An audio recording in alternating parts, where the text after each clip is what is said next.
The first episode of Ultraman Decker was released on Tsuburaya's YouTube channel with English subtitles. Ain't that crazy? God forbid Toei did the same thing. Super Sentai might actually make money. Don't worry about this. If you care, watch the podcast. Today we're talking about the new episode of Ultraman. So the episode starts on this Mars space colony. It looks kind of like Earth. It would look cooler if it actually looked more like Mars. Although I've never been to Mars, so this could be an incredibly accurate portrayal for all I know. I'm not very worldly. I've only ever left upstate New York to hang out in 90-degree parking lots and indoor water parks. Needless to say, this could be Mars, or it could be Japan. I'd be none the wiser.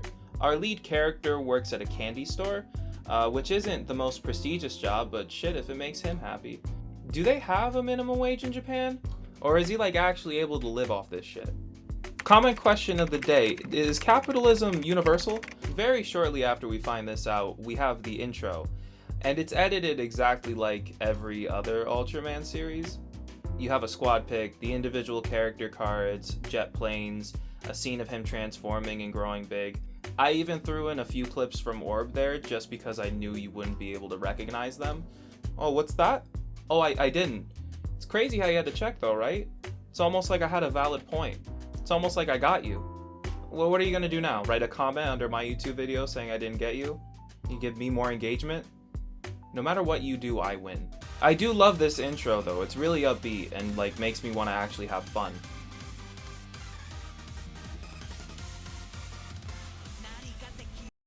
A bunch of old people start talking, and apparently there hasn't been a monster in 7 years. I call cap on that one. This is Ultraman. You literally have to rebuild Tokyo once a Sunday. Don't lie to me like this. Unless this isn't in the same world as all the other Ultraman, which is crazy if that's the case. Anyways, our main hero is delivering candy to the Air Force. There's no real joke for that one, it's just silly imagery. He's trying to mac on Homegirl, and he really wants her to eat this rice cake, but she won't because she really wants to go to space. And then a portal opens in the sky, releasing phallic-looking objects anywhere. I don't know where I'm going with this, but the CGI looks really good. I'm a little rusty on this, alright? Just pretend I said something about Dawn Brothers there. Okay, you happy? The sky becomes distorted and they have to evacuate the city. I don't know why, because it's the sky. That shit's everywhere. Where are you gonna go? Indoors? Brother, the sky is still above you. You can't outrun it. Someone tells our main hero to run, but he refuses to, which is why he is our main character. He's also able to identify this thing as a kaiju.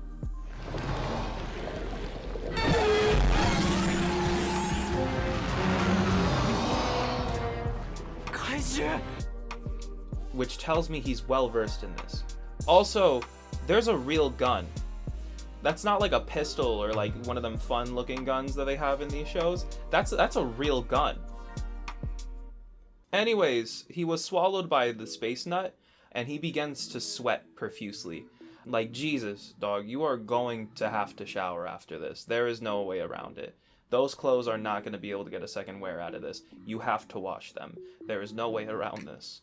He also runs into an Ultraman, but that doesn't matter because he smells like ass right now. I will say this, and it's that I like the fact that we don't hear the Ultraman's voiceover. The only person who can hear it is Atsumi, and he's responding to him out loud. The fact that we as the audience aren't able to hear the Ultraman speak, regardless of whether or not it's considered diegetic, really helps paint the narrative that Atsumi is a special character within the context of the story.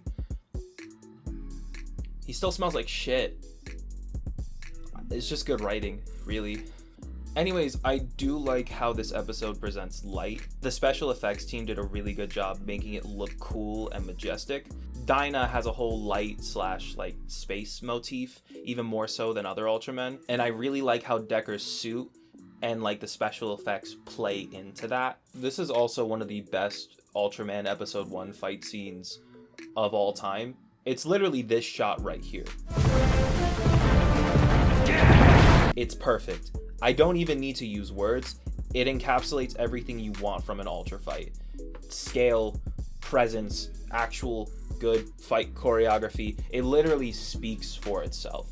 Also, the miniature work is incredibly well done in this episode, and I think this episode actually helped me realize why Tsuburaya is just so much better at this than Toei is. Sentai mech fight scenes always feel as though the background is built around them, whereas Ultraman fight scenes feel as though the two subjects are immersed within the actual scenery. And I think that's a crucial piece as to why Ultraman, specifically in its premiere episodes, is really good at knocking this out of the park. He also jumps into space at one point, and it's incredible. And I would not be mad if this happened more often. It looks really cool. The craziest thing about this is that I actually found stuff to talk about during the fight scenes. Normally, I don't have a lot to comment on those sections during my videos, which unironically is how you can tell this is a genuinely good tokusatsu. Like literal tokusatsu. The episode ends with us finding out that the spheres have created this barrier around the Earth, making it impossible to either go into or enter the Earth from space, which means that we're probably not going to go into space again for a while, and that's actually really boring. Like, why can't we just go into space for a little bit? I'm sick of this. Anyways, that was Decker episode 1. I've been looking really forward to this, and it's genuinely good. It's a good episode, and I liked it a lot. With that also being said, I'm back. I kind of left for a little minute. I don't know if I'm gonna keep uploading more videos consistently, or if I'm gonna give up on this yet or not, but I'm back for this video. So I do have a video that I recorded for Ultraman Dyna. I might re-record it because I didn't really have this type of setup, and I like this type of setup. I had a different setup when I recorded it. I might re-record it because I had a different setup when I recorded it, and I kind of like this better. I need better lighting, but I'm still trying to, I moved recently, and I'm trying to figure out how to record here while also getting my life together, so don't even worry about it. But hopefully I'll see you again sooner rather than later. I don't know, though. I can't fucking promise anything anymore, but it's been real. Bye-bye.